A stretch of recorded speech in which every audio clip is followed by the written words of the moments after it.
변호사 상담료와 서류 분석 비용이 왜 별도로 책정되는지에 대해 말씀드리겠습니다.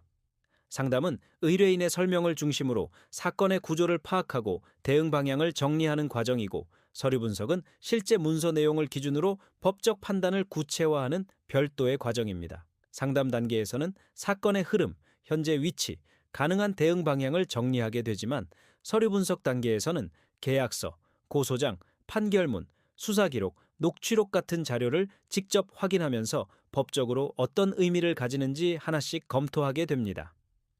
이 두 과정은 성격과 범위가 명확하게 구분됩니다.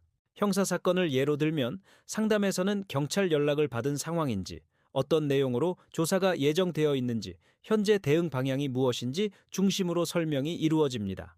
하지만 수사기록이나 진술조서를 분석하는 경우에는 문장 하나, 표현 하나가 어떤 법적 의미를 가지는지까지 검토해야 합니다. 같은 진술이라도 표현 방식에 따라 인정으로 해석될 수도 있고 방어로 해석될 수도 있기 때문입니다. 실제로 기록을 확인해 보면 의뢰인이 생각했던 의미와 다르게 구성되어 있는 경우도 많습니다. 어이없죠. 그래서 서류 분석은 단순 설명이 아니라 법적 해석과 대응 전략 설계에 해당하는 과정입니다. 민사사건에서도 상담 단계에서는 사건의 전체 구조와 진행 가능성을 중심으로 설명이 이루어집니다. 그러나 계약서, 차용증, 판결문 같은 문서를 분석하는 경우에는 권리 발생 시점, 법적 효력, 집행 가능성까지 구체적으로 검토해야 합니다.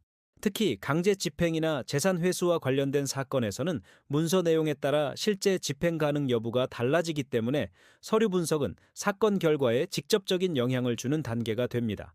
부동산이나 가사 사건에서도 마찬가지입니다. 부동산 계약서나 재산 관련 문서를 분석할 때는 단순히 내용을 확인하는 것이 아니라 권리 관계, 법적 책임, 향후 분쟁 가능성까지 함께 검토해야 합니다. 이혼이나 재산 분할 사건에서는 재산 형성 과정과 기여도를 문서 기준으로 분석해야 하기 때문에 상담과는 별도의 분석 과정이 필요하게 됩니다. 법률사무소 아신에서는 상담을 통해 사건의 방향과 대응 기준을 먼저 정리하고, 이후 필요한 경우에 한 해 서류 분석을 통해 구체적인 대응 구조를 설계하는 방식으로 진행하고 있습니다. 2009년 사법연수원 입소 이후 형성된 실무 흐름과 2014년 개소 이후 유지해온 사건 처리 방식 역시 같은 기준에서 이어져 왔습니다.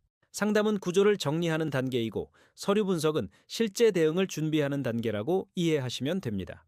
결국 상담은 사건의 전체 흐름과 대응 방향을 판단하는 과정이고, 서류 분석은 문서를 기준으로 법적 의미와 대응 전략을 구체화하는 별도의 과정이기 때문에 각각의 과정이 구분되어 책정됩니다. 이러한 기준으로 형사, 민사, 가사, 부동산, 행정사건을 상담부터 실제 진행까지 이어가는 구조로 운영되는 곳이 법률사무소 아신입니다. 변호사 상담이 필요한 경우에는 본 영상의 설명글을 참고해 주시기 바랍니다.